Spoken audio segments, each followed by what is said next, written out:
A sexist and patronage-based political culture in Nigeria, combined with gendered economic and household inequalities, are seen to be the main barriers to women's participation in governance. Nonetheless, we cannot rule the challenges of financial implications of winning elective position in the country. Amidst the announcement of the 2023 presidential elections by the Independent National Electoral Commission (INEC) for February 18, 2023, several stakeholders have begun taking actions in small steps to ensure inclusive representation of women and youth in the next general elections. The courtesy visit of the Deputy President of the Nigerian Senate from 2007 to 2019, Senator Ike Ekweremadu, to TOS TV network, provided a platform for some stakeholders to rub minds on the issue of advancing the discussion on good governance and quality public service representation. The visit by the senator representing Enugu West Senatorial District facilitated a dialogue to strategize ways to foster and implement inclusivity of more women and youths in elective and appointive government positions. My attitude to governance is that there may not be any tomorrow.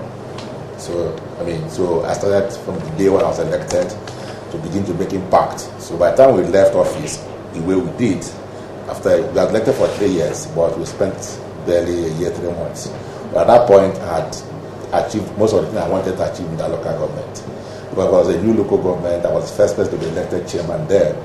Because of the role I played in the creation of the local government, I was the secretary of the committee for the creation of that local government. I was the youngest member, so there were much older people. So we went to make the presentation. They insisted that because of my profession, that I should make the presentation. I did. So eventually, God, there was on our side, the local government was created. So as kind of a reward, they insisted. I wanted to do my practice. They said, no, I need to be the first chairman to give it a footing. So we were able to acquire land, build secretariat, massive. For what we built remains that local government secretariat today. It's still one of the best in the state. In less than a year, 3 months, we completed it. So then I was elected the best chairman for that particular period. So, and thereafter, this particular republic started. I was appointed chief of staff in very controversial circumstance because I was the first person to appoint chief of staff in the state government in Nigeria.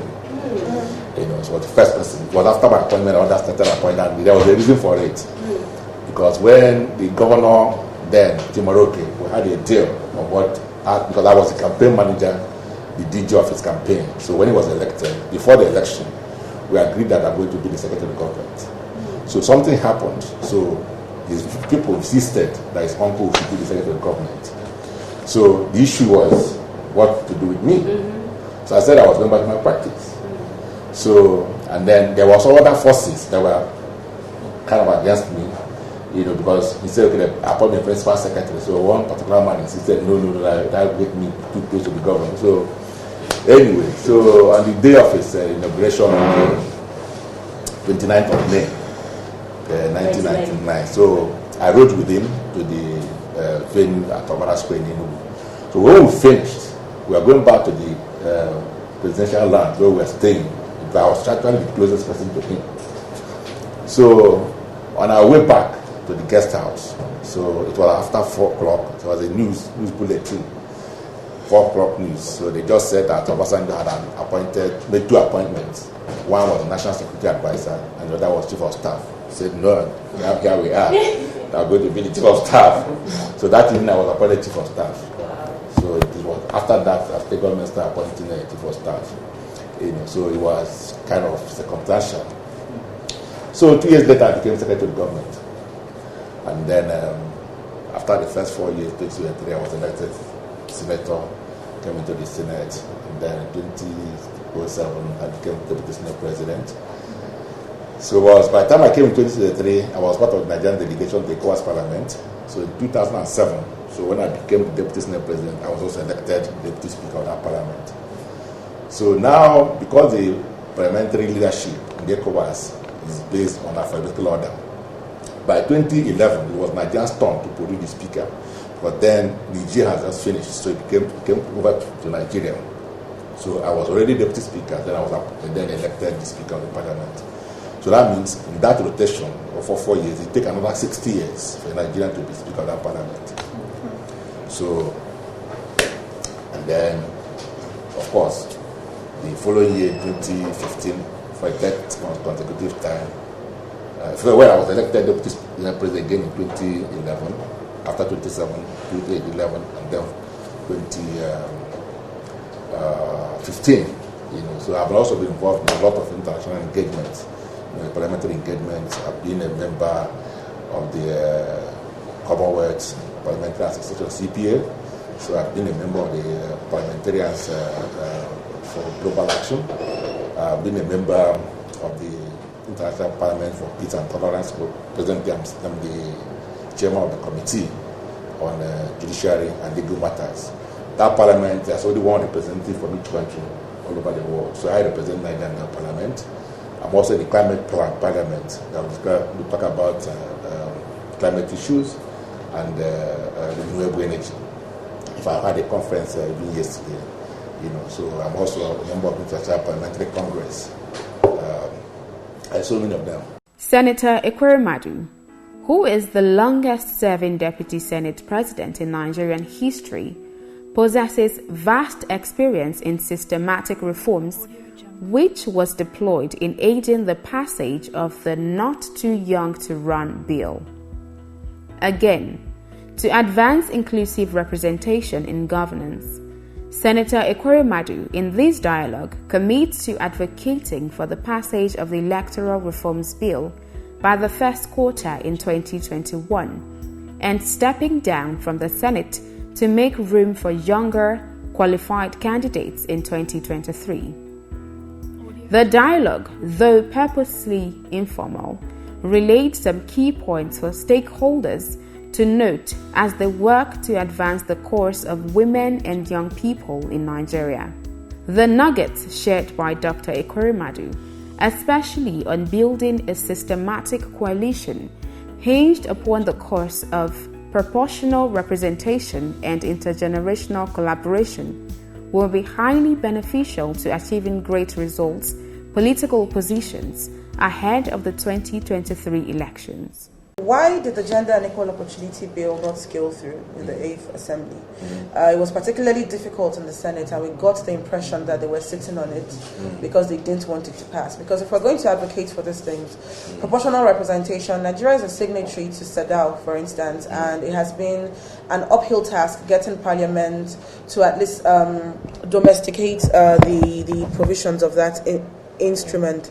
So the advocacy on that has been going on for a very long time. I'm pretty sure it's also going to come up because it's one of the recommendations in the Women's Report on Constitutional Amendment. So if we're talking about proportional representation, it's very difficult for them. They don't want CEDAW to be domesticated, that's one.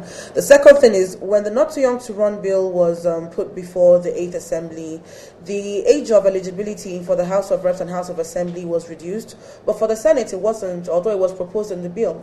So how do we also get that kind of Senate to agree to proportional representation for young people? Let me look at first the issue of the Senate that was not reduced. Was a fundamental error in the Constitution in the first place. So, because for you to be a senator, you have to be 35 years. Okay. But for you to be a president, you have to be 40 years. Yes. Now, don't forget that the Senate president is in the line of succession. So that means that if anything happens to the president or the vice president, then the president should be president with the president. So technically, it's not qualified. But if you are 35 years, you cannot. So what we just did was to reduce the president to that level of age limit where the Senate president can qualify. You understand it now? So that's what happened. So there was no need to reduce it. What we needed to do was that of the president to align with that of the Senate president, the Senate, for purposes of power succession. If you could reduce the age of eligibility for the presidency, you could as well have brought it to the threshold that the Senate was supposed to be as proposed in the bill. No. Because that if you do that, then you are reducing further that on the president. Yeah. Because the president must be at the same level with the Senate. That's what point I'm making. So if you now say that the age qualification for Senate is start, then you must make president 30. Yes, why wasn't that done? No. For you to run an election to the Senate in Nigeria, for instance, no matter how small a country is, just forget about it. You spend not less than 500 million, whether you like it or not. What we need to do is how do we implement the provisions of our constitution? How do we get people to even understand what is in the constitution? Right? Because even the issue of the freedom of information, the constitution was so elaborate that it made provision for all of that. And then things like the fundamental human rights enforcement procedure rules shows you clearly. So even if you don't get the information asked for it, you can use a procedure which is already settled in the Supreme Court to assess that information. You just file a motion ex parte, and then you get a leave. Then you apply the next day for, and then they give you the information. Clearly stated in the Constitution. We have a parliament that has not been receptive to things like gender and equal opportunity. You just said, we already have it in our Constitution. Yes. That's fine. But what are the chances that saying a law looking to enshrine proportional representation will scale through in the parliament that we have as it is? Well, that's where the advocate comes in. I start by saying, let us advocate for the correct things. I've not heard any of you speak about proportional representation. Very few. I have. Well, that's what it was. Very few. Yeah. Most Nigerians don't understand what it is. I'm sure you will admit that. So the advocates will start by telling Nigerians what that's all about. Right? So they were talking, yesterday I had a meeting with the climate parliament focusing on Nigeria. So they were talking about the alternative energy and all that and all that stuff. And then what's Nigeria doing and all that. So first of all, I said the problem we have is that most Nigerians don't even understand what they're talking about alternative energy. They don't know what climate change, which is true. Yeah. I was in Madrid last 3 years or so in the COP25. So I had a visual meeting with young people. And most of them complain they don't understand what climate change is all about. And in that meeting we had yesterday, people from Chile, from France, from several countries were involved. And they admitted, South Africa, in Kenya, they admitted I'm right, that even in their own country, people don't understand what they're talking about. So you need to get the community or the citizens to understand, first of all, the concept they're talking about, so before they can key into it. So if you make it an elitist thing, it is not going to work. So, but if you break it down to people, so you young men, you don't need to go and contest the election. You can be a member of the parliament without contesting an election. A young girl, you can even be governor of this state without contesting one single election. They just put your name in the list and then put your name number one, you win, and then you be the governor of the state. You don't need to put your money, just run around and then you get this thing done. The person begins to understand what makes sense to the person. So we now begin to say, okay, let's forget what we are doing now and then change to proportional representation because they understand what it is. Or we find a simpler name and give it so that they understand what it means. I love the fact that you're blatant and very, straight to the point with what you're saying. However, I'm reading a book now, Nigerian Soldiers of Fortune, Obasanjo and Abacha era. And the names of the key players that are spoken of in the book are the names of the same people who are leading us today.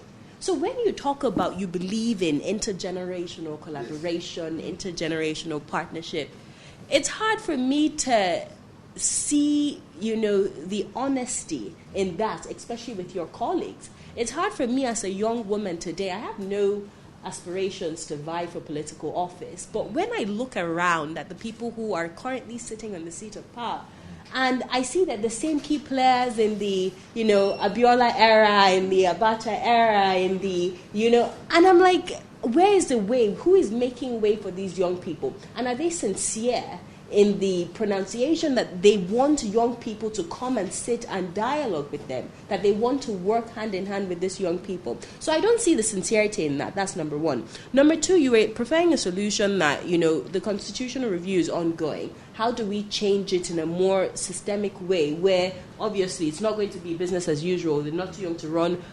Young people who don't even have the financial capacity to run for local government chairman are coming to say they want to run for president or they want to run for governor. So I agree with that. But how, in very clear terms, how do we go about doing that? Because we know, as I said, that the interest of the old is different from the interest of the young. And I don't believe sincerely that the older people want to make way or even want to see younger people in a position of power. So how do we go about not only advocating, but, demanding that there is room made for us in these positions of power? And not necessarily for me, because I'm not interested, but for other young people who are interested and qualified. First of all, I don't agree with you that we're not making progress in terms of generational change. I don't agree with you. Because when I came into the Senate in 2003, I was one of the youngest. But today, I think I consider myself one of the oldest. So there are younger, more people who are much, much younger than myself who are now in the Senate. So I'm 58 now. I'm sure there are senators who are in their 40s like myself when I came in. So we're making progress. We made people like Aton Zeribe, who was in his 60s, or then he's gone. Mark, gone. Senator Kuro, so many of them. Isai Mohammed, they are much older than myself. Some had already passed on. So we're making progress. At the level of the states, the constitutional limit for state governorship is 8 years, of two terms of 4 years. So you can see that there are people. Jim Obodo was governor. He's still alive. I would respect him. But I believe that the present governor of Enugu State must either be in the primary school or maybe in secondary at the most when Jim was governor. Today he's governor. So we're making progress. So I don't believe that, these people are just, there's nothing like that. The fact that Jonathan became president, it should be a testament to the young people that any of you can be president. Right? So, and then that fact that Buhari came back and became president at his old age does not mean that anybody is qualified from doing that. He can also assemble young people to be in his cabinet. So everybody cannot be president. So we're not doing the wrong thing. He's not older than the one in America or most other places. So the point I'm making is that we must be emphatic about the quality of leadership, not necessarily the age. It is what you are bringing to the table. If you want to be president or a governor, we should be able to interrogate you. What are you coming to do? What do you have to do for us? How do you unite Nigeria? How do you unite your states? How do you ensure that you do things differently? What's going to happen to the transport sector? What will happen to the road infrastructure? What about water? What about sanitation? What about women issues? What about education? And then the person presents his ideas. But nobody asks that kind of question anywhere in Nigeria. On Nigeria's political landscape, women and youth representation has remained quite below expectations.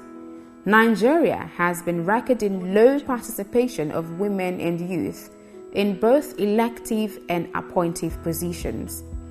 This is a growing concern to many stakeholders. Statistically, women take less than 10% of political positions and appointments in Nigeria. On the other hand, young people in Nigeria are too poor to run for elections in Nigeria.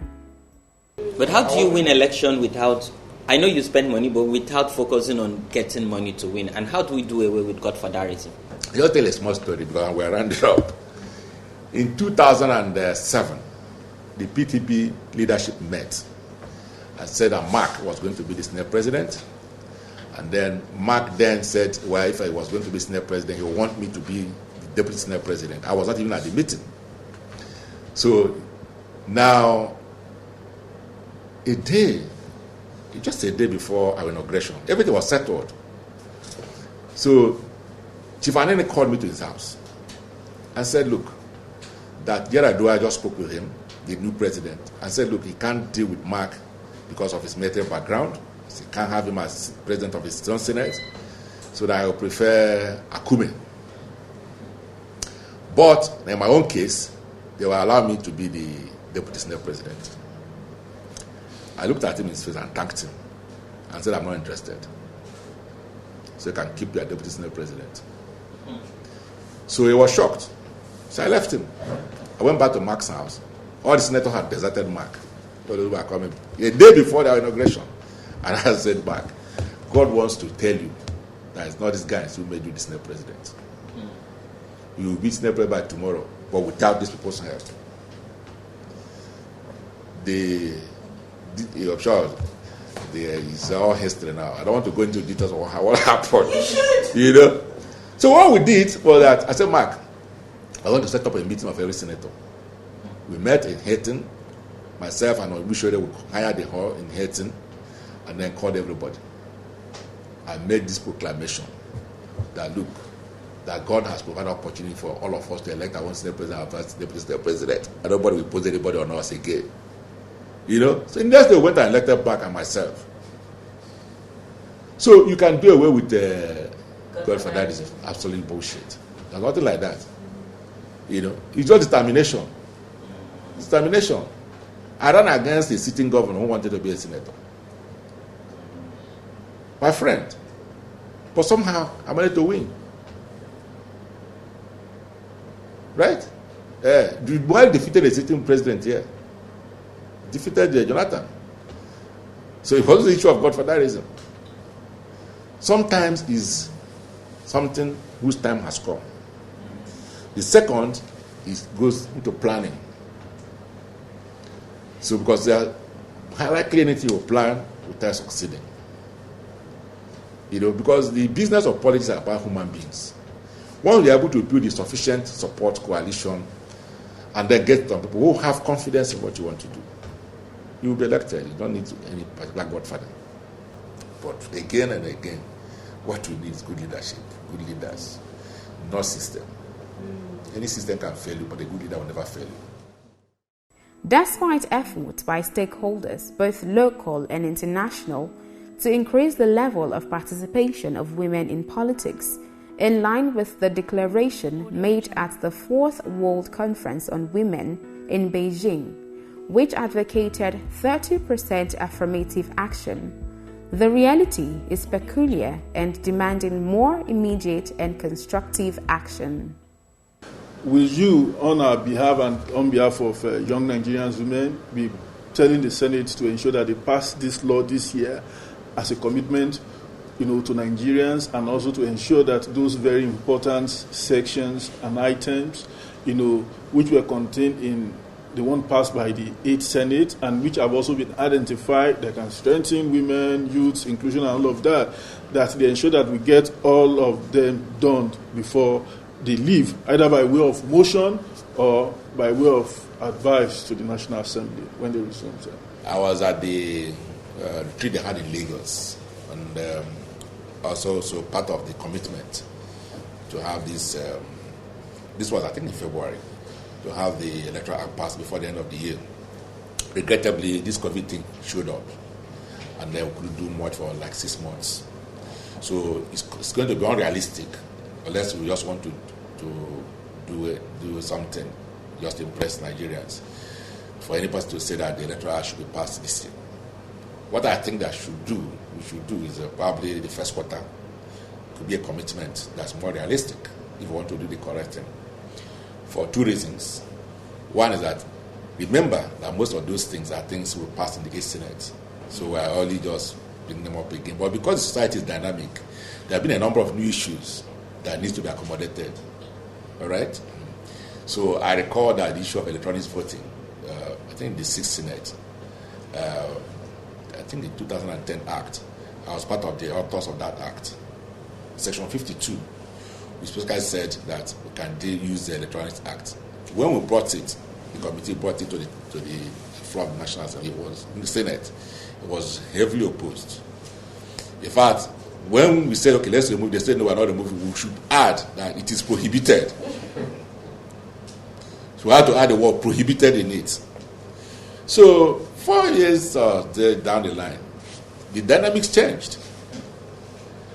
We have more parliamentarians who are more receptive to the idea of electronic voting. So that section 52, we now amended it further under my watch to say that INEC can use electronic voting. It was signed by Jonathan. So somehow, for some obvious reason, they couldn't use this in that 2015 election. So when they start talking about, how do we get electronics for this? Some of them forgot that it's already part of our electoral system, as I speak to you now. So even the one act we are trying to do now, we are only bringing it back to the new act, but it's already in existence as part of our electoral system. So I believe by next quarter, we should be able to deal with it.